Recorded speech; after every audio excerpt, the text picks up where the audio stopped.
Jindu Philip. Ndini. Mapedzamombe Frederick. Ndini. Chitaura muno tisimudzei mazwi. Wese vari kusera wanzo sezvo ndiri kuita. Changamira nyaya iri pamberi penyu. Nyaya ndeyekuti uyai kudai tikurukure nezvenhumbi dzamupereka Enisiridha dzakasiyiwa pamusha wangu. Iya nembowo dzako chitupa nemaradari ndinodzokera zvakare musoro wenyaya. Nyaya ndeyekuti uyai kudare tikurukure nezvenhumbi dzamupereka Enisiridha dzakasiyiwa pamusha wangu. Akutaura zvozvo Jindu Philip achitaura kuna Mapedzamombe Frederick. Taura Jindu. Msikurishangani. Musi wa 8 August Enisiridha akashaika. 2024. Waridzi wemunhu anouya kwaMapedzamombe wakauya wakachengeta hama yavo. Wakabva wasiya wasunga 2024. Munani? Muna August. WeKwaMapedzamombe wanova hama dzaEnisiridha. Wakasiya wasunga nhumbi dzaEnisiridha. Wachibva wazoti wachanga wachizodzoka wakundodzigohwa. Isusu semusha takabvumirana kuti waifanira kuzodzoka 30 September asati apfuura. Nekuti Enisiridha akanga atengesa musha wake kuna Philip Jindu. Saka waMapedzamombe wakati aiwa kundoronga nemhuri yavo kuti waone kudzoka wagohwe nhumbi. WaMapedzamombe wakabva waendera zvachose. Havana kuzodzoka kundogohwa nhumbi dzemumwe wavo. Apa pamusha paEnisiridha wakasiya wangosunga madhoo hapagare munhu. Nhumbi idzodzo dzakangosiyiwa dzangoiswa mumba pasina dhoo. Wapwere wakuenda pamba paya wanenge wachindotema mafruits. Wakutambisawo zvimagwengwenjere zviripa.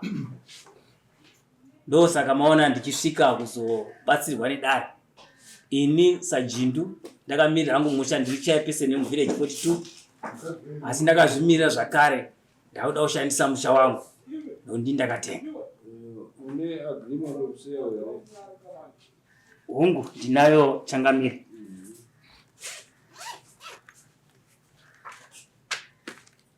Ndikato avo waonekana. Uinayo agreement yokuseya.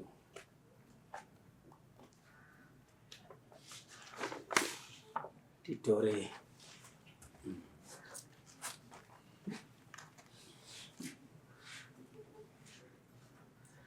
Yato mazita wako plot hiyo. Okay.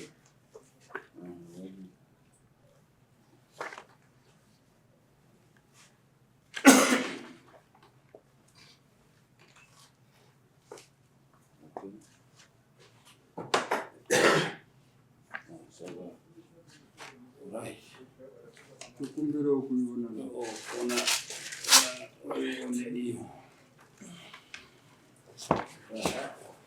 Vakachanga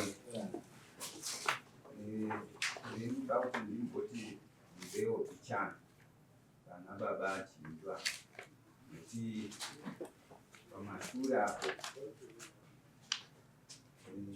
vanenge vakamboendesana kukoti inotongwa nenyaya yestand iyoyo. Saka iyo permit iyo yapo izvo.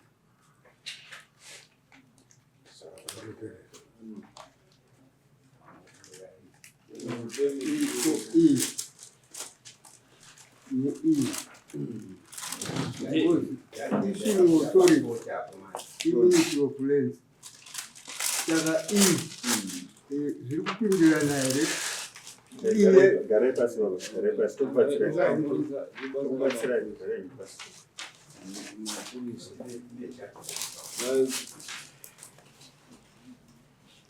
iwe une agreement okuseo yacho yazoita kuti wane kuti mapepa ndinawo ese akatekeserwa namai avo uchibva wazondotransfer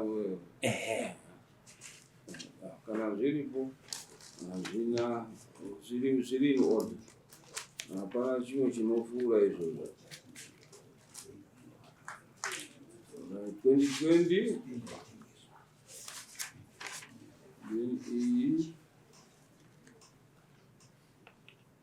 15 January 2018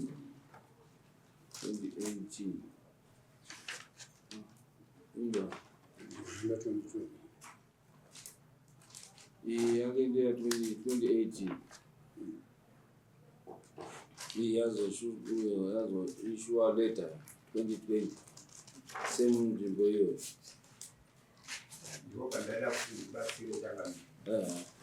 Zvaakuda kuona ndatokumotende vakafamba sei. Alright. Nditsanangure. Eneserida munhu ainga aine ukopokopo, aine utsotsi. Saka pakanitengesera munda, akazoenda nerweseri kwaundotengesera futi mumwe munhu. Ndobva zvazozviziva, ndobva taenda kumatare edzimhosva. Kumatare edzimhosva ndobva tanotsanangura nyaya. Ndobva yanzi aiwa wakwanisi kudaro. Dari ndobva ratonga nenzira iyi. Ruling yacho ndeiyi.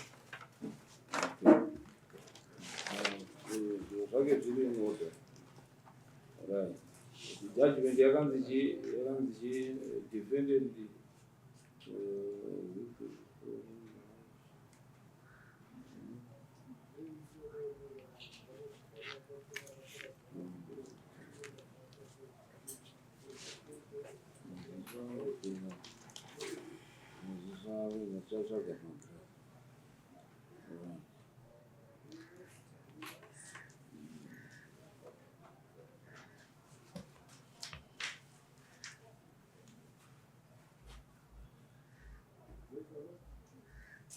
Kachamira.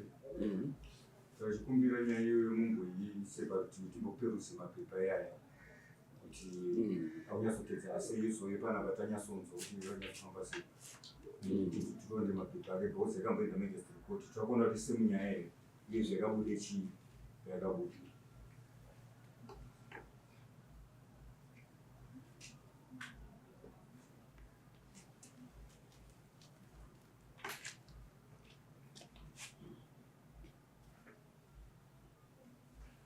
Judgment iripo kana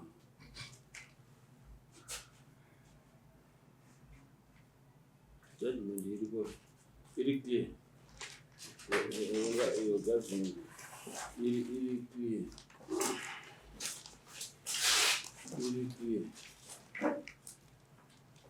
Isiso ndinokumbira kuti ndauda kuti pane judgment iyo yakaiswa nekuti akanga achireva imi muri ndinoda kuti tikuexplainere mamiriro ezvinhu. Esirita ihanzadzi kuda nekudeni vanhu. Esirita anga akarohwa kunonzi kwaanzani kwaMackenzie. Kachamira. Judgment iri kutaura zvanomeni chinhu. Yosamoni rokutaura zvafirira.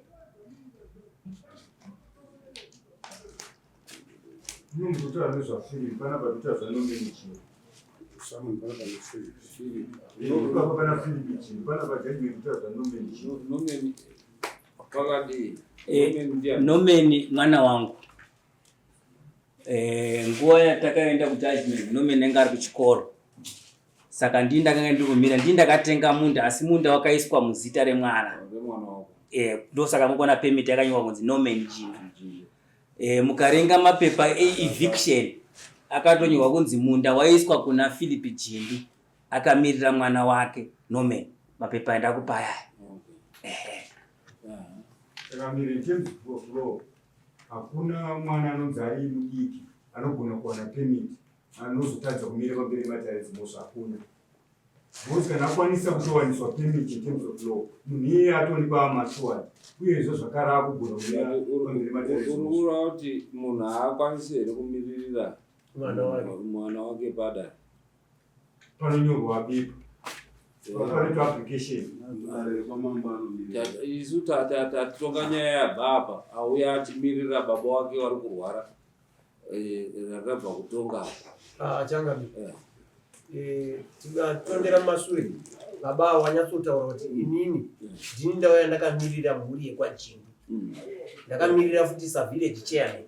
Wazvitaura saka ngatisapakanganira. Takatarisa judgment Esirida mubereke akaraswa nenyaya ndozvatokutaura nyaya ikatonga iri kudivi kwajingu. Isu dare totarisa zviro zviri saka iyi yekurambidza kuti Esirida asambosvika panzvimbo iyoyo ndozviri kutaura.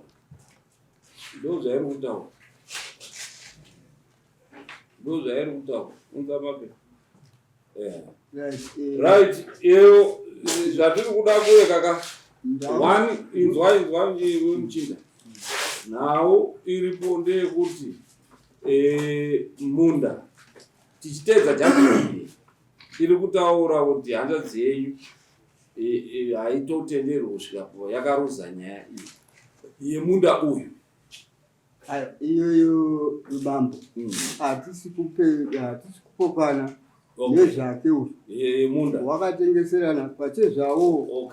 Isusu hatipindi nyaya dzese idzo kana dzepasiteti pake hatisi kupokana nazo. Ngatichembei manje pane chi ini ndanoda kuestablisha kuti right ndichida kunzwisa nyaya kuti isusu handisatoda kwamuri ndandichida kuestablisha kuti nzvimbo ndeyani, which we have agreed kuti munoti nzvimbo ndeyake right.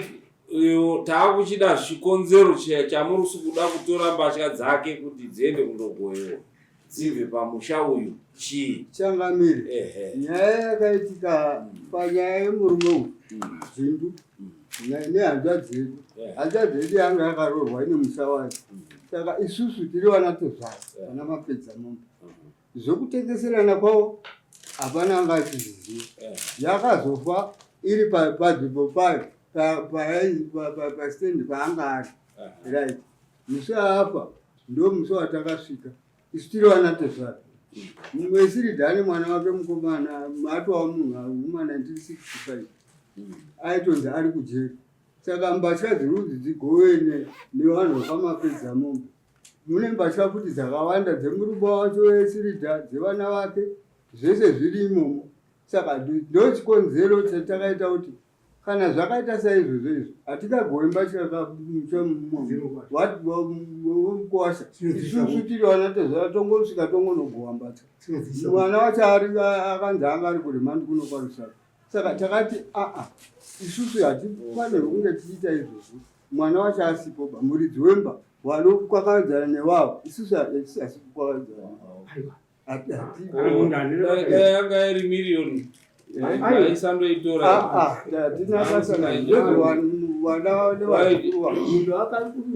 ainetsi iwewe granted zvinhu izvozvo zvinoendeswa kucharity zvoendesa kucharity. Hama dzacho dzaramba chi zvinhu izvozvo mushando wako pane proof yekuti chi mushando wako. Saka haungagarambi uri chi uchiremedzwa nekuti hama dzacho wadziunza kuti uyambirore mbatya dzehama yenyu dzaramba handii. Saka the only option iripo ndeyekuti urime unotoendesa dare rinokupa kuti uendese kucharity. Hatingawamanikidzi kuti utora mbatya dzavo usingadi kudi kutora.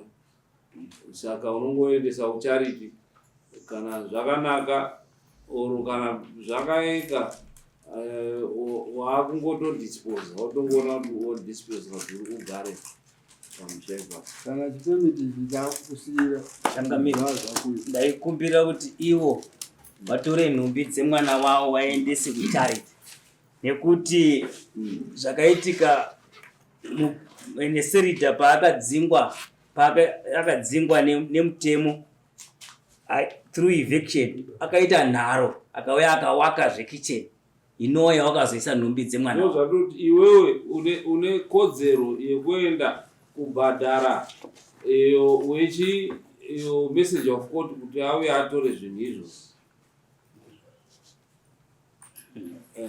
oro unotobhadhara pano padare toenda tondodii zvototorwa zvobva pamba pako through eviction. Mambo tida kuwedzera zvavari kutaura. Isusu esiri takati vanhu vamapedza mombe hapana anogova nhumbi dzangu.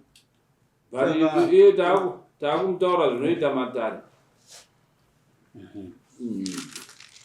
Matare otosenza Matare oenda aidha kwamessenger of court kuti auye atore zvinhu izvo zvomubhadhara ondoita oro ouya kuna messenger of court wedare tokupa bhiri racho rekuti wakomana wandoite basa iroro wondoita nekuti musha according to law ndewako ende wadaidza kuti yamutore iwo ari kutaura kuti takanzi musatore chii ndaikumbirawo kuti dare ribva randitauriro mari dzacho mabhiri ora ndozoweka mutesi ndapedza dare mabhiri kuti ndekupi ende so kuti dare hade tinozviita dare harina zvino here changariro ini ndinotenda nekuswakudza kwamaita changariro ndichidawo kutsimudzira kune muchinda uyu kuti zvamatofunga zvakanaka shandisai dare iro rikatonga nyaya iyi kuitira kuti mangwana iyi mhuri ikada kukupirigukirai ichibvunza kuti makaisepi zviro zvangu kudare kuno kunenge kuine umbowo hwekuti zvakabviswa sei wakaramba kuti hatitori zvinhu saka munhu angarege kusenzesa property yake ndosaka Matare aripo anoseenzeswa kuita paro pakadaro eviction inoitwa eviction vanhu vari kupudzirwa dzimba mararo vanoenda kupi achirambira kuti handiyeke but vanouya vachipudzirwa ndo mutemo okay tapedza